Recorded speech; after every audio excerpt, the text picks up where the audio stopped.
بسم اللہ والحمد للہ والصلاة والسلام علی رسول اللہ اما بعد۔ یہ ہمارا دورہ ہے تطبیقی عملی۔ دو ہی بنیادی باتیں ہیں۔ جرح و تعدیل میں تطبیق،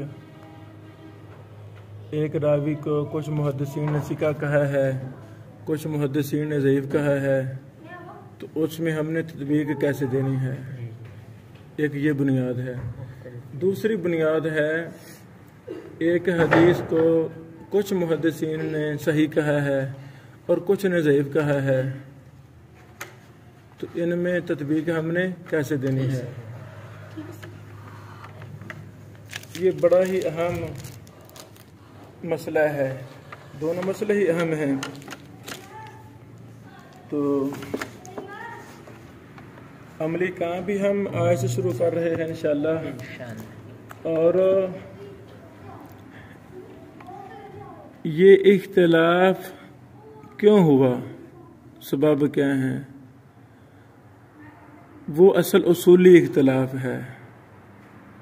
جب تک ہمیں محدثین کے اصولوں کا پتہ نہیں ہوگا تو ہم اختلاف کو حل نہیں کر سکیں گے۔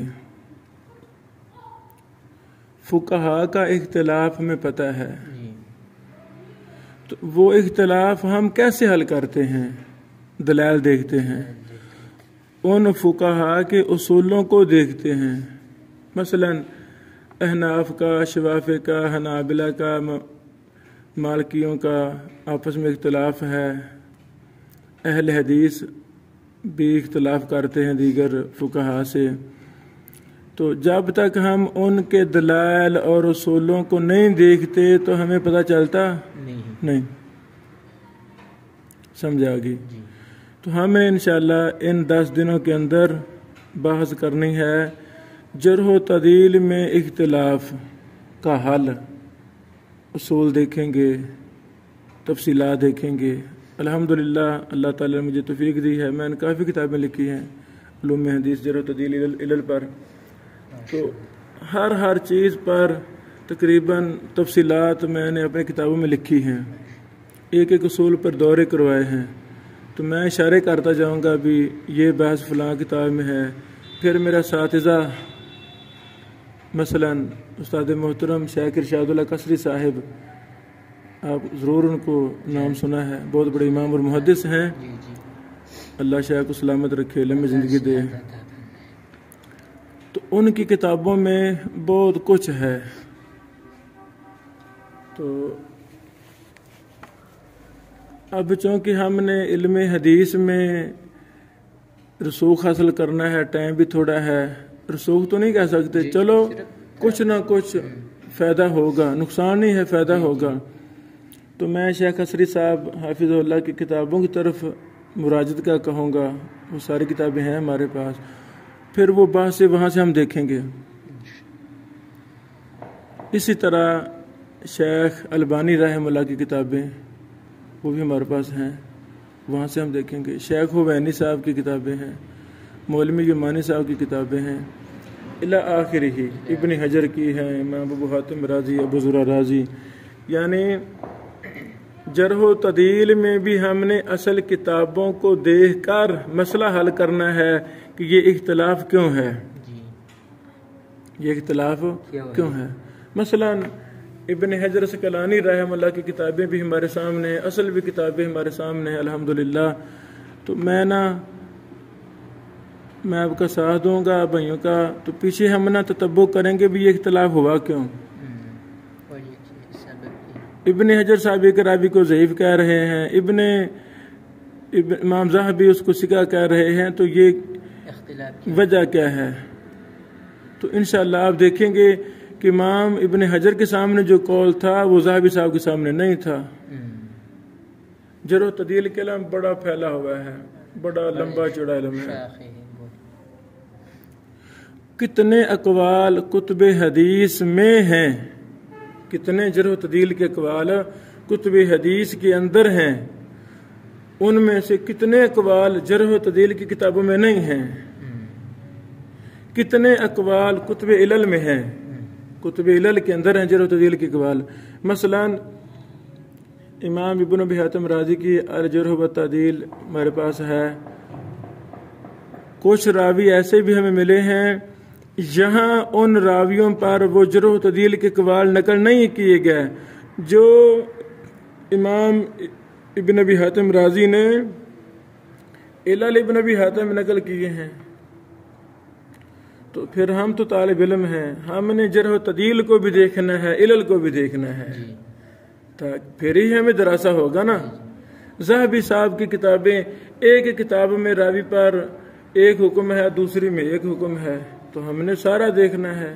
ابن حجر رحمہ اللہ سمیت ایک کتاب میں تھوڑی تفصیل ہے، دوسری میں زیادہ تفصیل ہے، تو ایک طالب علم اختلاف کی حقیقت کو تب ہی جانے گا جب ان بزرگوں کی، ان محدثین کی اصل کتابوں کو دیکھے گا اور دور دور مطالعہ کرے گا۔ سمجھا گی میرے خیال میں؟ الحمدللہ کتب سوالات جو محدثین اپنے استادوں سے سوالات کرتے تھے جرح و تعدیل علل کے حوالہ سے، علوم حدیث کے حوالہ سے، وہ ساری کتابیں الگ الگ مطبوع ہیں۔ اللہ تعالیٰ جزائے خیر دے۔ ابو نعمان یعنی ایک شیخ ہیں دکتور شادی، صنعاء یمن کے زندہ ہیں، انہوں نے ان تمام سوالات حدیث کو جامع سوالات الحدیثیہ کے نام سے جمع کر دیا ہے، وہ ہمارے پاس ہے کتاب۔ سمجھا کہ میرے خیال میں؟ یعنی وہ ہم جب پیچھے پڑ جائیں گے نا تو ہمیں بہت ڈیٹا ملے گا، بہت ڈیٹا ملے گا۔ اچھا، یہ جو ہمارے ائمہ یعنی علم کلی کا کوئی بھی دعویٰ نہیں کرتا کہ میرے پاس کلی علم ہے، ہم سارے طالب علم ہیں۔ بڑے بڑے ائمہ محدثین بھی اپنے آپ کو طالب علم سمجھتے تھے، تو ہم کون ہیں، کس بات کے مولی ہیں؟ یہ مشکل مسئلہ ہے، یہ مشکل مسئلہ ہے کہ ہم نے تطبیق کیسے دینی ہے، لیکن جب انسان اللہ کے لیے مخلص ہو جاتا ہے، اپنا مرنا جینا مطالعہ بنا لیتا ہے، کتابوں کے اندر زندگی گزارتا ہے، بڑے بڑے محدثین سے جا کے ملتا ہے، ان سے جا کے پڑھتا ہے، ان سے جا کے سیکھتا ہے، تو اللہ تعالیٰ اس فن کو آسان کر دیتا ہے۔ شہد کی مکھی کیسے کتنا سفر کرتی ہے، پھر جا کے کوئی نہ کوئی ڈاٹا اکٹھا کر کے اللہ کے حکم سے ہمیں وہ شہد مہیا کرتی ہے۔ ایسے ایک عالم دین، ایک محدث، ایک محقق وہ بڑی محنت کرتا ہے، جہاں دنیا کی محنت ختم ہوتی ہے وہاں سے اس کی محنت شروع ہوتی ہے۔ تو ہمیں اپنے آپ کو وقف کرنا ہے 24 گھنٹے خدمت حدیث کے لیے، خدمت قرآن کے لیے، تو پھر جا کر یہ چیزیں آسان ہو جاتی ہیں۔ واضح؟ اچھا، دوسرا مسئلہ، حدیث میں کچھ علماء کہہ رہے ہیں بھی یہ حدیث صحیح ہے، کچھ کہہ رہے ہیں یہ حدیث ضعیف ہے۔ تو حق تو ایک ہے نا، دو حق نہیں ہیں، دو حق ایک ہے۔ دو لڑ پڑتے ہیں، قتل ہو جاتے ہیں، چوری ہو جاتی ہے، اختلاف ہو جاتا ہے، تو حق تو ایک ہے نا، دو حق نہیں ہیں، حق پر ایک ہوتا ہے۔ تو ہم طالب علم ہیں، ہم نے تتبع کرنا ہے، کوشش کرنی ہے کہ اللہ سے ڈرتے ہوئے ہم صحیح فیصلے تک پہنچیں۔ تو کیسے پہنچیں گے؟ ہم ان محدثین کے اصولوں کو دیکھیں گے، محدثین کے اصولوں، سلف کے اصولوں کو دیکھیں گے، خلف کے اصولوں کو دیکھیں گے۔ ایک محدث ایک راوی کی روایت کو ضعیف کہہ رہا ہے، دوسرا اسی روایت کو صحیح کہہ رہا ہے، تو سبب کیا ہے؟ غلطی کس کو لگی ہے؟ غلطی کس کو لگی ہے؟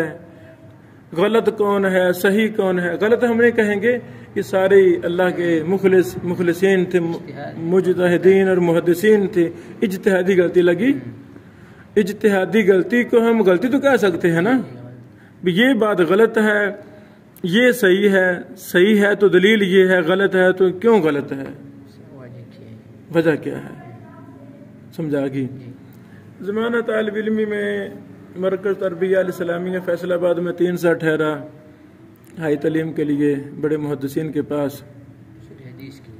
ہاں، ادھر نہ یہ ذہن میں زمانہ طالب علمی میں جب اساتذہ شیخ اسری صاحب، شیخ شریف صاحب، شیخ مسعود عالم صاحب، یہ تینوں ہی ائمہ محدثین ہیں، ائمہ ہدا ہیں، ائمہ تقوی، ائمہ علل جرح و تعدیل، علوم حدیث اور منہج کے امام ہیں، مرجع ہیں الحمدللہ۔ ہاں جامعہ نہیں ہے، وہ مرکز تربیہ ہے، ادارہ ہے چھوٹا سا، اس میں صرف تخصص ہوتا ہے، ہائی تعلیم ہوتی ہے، ہائی تعلیم، یعنی مدرسوں سے فارغ و تحصیل علماء ہی وہاں جاتے ہیں، لوکل نہیں جاتے۔ 2 سال کا کورس ہے، پہلے 3 کا تھا جب ہم نے پڑھا، تو اب 2 سال کا ہے۔ اچھا یہ بات نہ ذہن میں کھٹکتی تھی، یار ایک محدث کہتا ہے حدیث صحیح ہے تو ایک کہتا ہے ضعیف ہے، تو یہ اختلاف کیوں ہے؟ تو اساتذہ نے ہی ہمیں رہنمائی کی کہ بیٹو جب تک اصول کا اختلاف نہیں نہ پتہ ہوگا آپ اس مسئلے کو حل نہیں کر سکتے۔ یہی وجہ ہے کہ بعض اساتذہ حدیث پڑھا رہے ہیں، حکم لگاتے ہیں فلاں نے صحیح کہا ہے فلاں نے ضعیف کہا ہے، دونوں لکھا دیتے ہیں۔ طلبہ تو پریشان ہو گیا نا بھی کس کی بات مانے، صحیح مانے کہ ضعیف مانے، وہ کہ دونوں لکھ لو، بھائی غلط ہے۔ یہ طلبہ کو کنفیوژن کرنے والی بات ہے، مطلب استاد کا اپنا بھی دراسہ نہیں ہے، خود کنفیوژن ہے، تو اس لیے بچوں کو بھی وہ اپنے غلط منہج والی عادت طلبہ میں بھی منتقل کر رہے ہے کہ تم بھی زندگی ساری ایسے پڑھانا بچوں کو، فلاں نے صحیح کہا ہے فلاں نے ضعیف کہا ہے، ممبر پہ ایسے بیان کرو، یہ غلط ہے۔ بھائی میں حدیث کا اہل نہیں ہوں تو میں کہہ دوں انتظامیہ کو بھائی میں حدیث نہیں پڑھا سکتا، مجھے اور فنون دے دیں، میں نہیں پڑھا سکتا، یہ غلط منہج چاہ نکلا ہے۔ ہمیں اللہ سے ڈرتے ہوئے وقف اپنا وقف ہوں گے، اپنے آپ کو کریں گے، پھر جا کر اسلام کی باریکیاں سمجھائیں گے، ورنہ سمجھ نہیں آئیں گی۔ سمجھا گی؟ اچھا تو اللہ نے مجھے توفیق دی، میں نے نا شیخ البانی رحمہ اللہ کی کتابوں سے اصول حدیث مرتب کیا مرکز تربیہ میں، شیخ اسری صاحب استاد محترم کی کتابوں سے اصول حدیث مرتب کیا، شیخ زبیر لذیذ صاحب استاد محترم رحمہ اللہ ان کی کتابوں سے میں نے اصول حدیث مرتب کیا۔ ایک ہی اصول کو میں تقابل کرتا تھا، شیخ البانی صاحب نے کیا لکھا ہے، انہوں نے کیا لکھا ہے۔ جب ایک ہی اصول کو ہم تقابل کے انداز میں مقابلہ کر کے پڑھیں گے تو غلط اور سچ سارا واضح ہونا شروع ہو جائے گا۔ اس شیخ کو یہ غلطی لگی ہے، اس شیخ کا اصول ہی غلط ہے، پھر ان اصول کو ہم متقدمین ائمہ متاخرین ائمہ محدثین کتابوں سے پڑھیں گے۔ لفظ متقدمین متاخرین ایسے بول رہا ہوں، یعنی ان کا ایک ہی منہج تھا، الحمدللہ جو متقدمین کا منہج تھا وہی متاخرین کا منہج تھا۔ سمجھانے کے لیے کہ سارے ائمہ محدثین کی کتابوں کا جب ہم مطالعہ کریں گے ایک اصول کا تو پھر شرح صدر نصیب ہوگی کہ غلطی کس کو لگی ہے اور کیوں لگی ہے۔ سمجھا گی؟ یہ ہماری کتاب ہے نا علل حدیث کے اصول و ضوابط، اس میں متقدمین اور متاخرین کے منہج پر کافی تفصیل ہے، 50-70 صفحے پر تقریباً ہے بحث، وہ ساری پڑھیں گے نا واضح ہو جائے گا بات کہ ان کا ایک ہی منہج تھا۔ تو ایسے ہی ایک کچھ علماء کہہ دیتے ہیں جی متقدمین کا منہج اور تھا متاخرین کا اور تھا، ایسی بات نہیں ہے۔ سمجھا گی؟ یہ تمہیدی باتیں ہیں، تو ابھی ہم عملاً کام شروع کرتے ہیں انشاءاللہ۔ تو خلاصہ یہ ہے کہ جرح و تعدیل میں اختلاف کا حل ہم نے تلاش کرنا ہے۔ ایک راوی پر بحث ہم دیکھیں گے تو پھر اسی راوی پر بحث ہم دیگر کتابوں میں دیکھیں گے، پھر ائمہ محدثین کے اقوال لکھتے جائیں گے، فلاں فلاں نے ثقہ کہا، فلاں فلاں نے مجہول کہا، فلاں فلاں نے ضعیف کہا، پھر آخر میں تطبیق دیں گے۔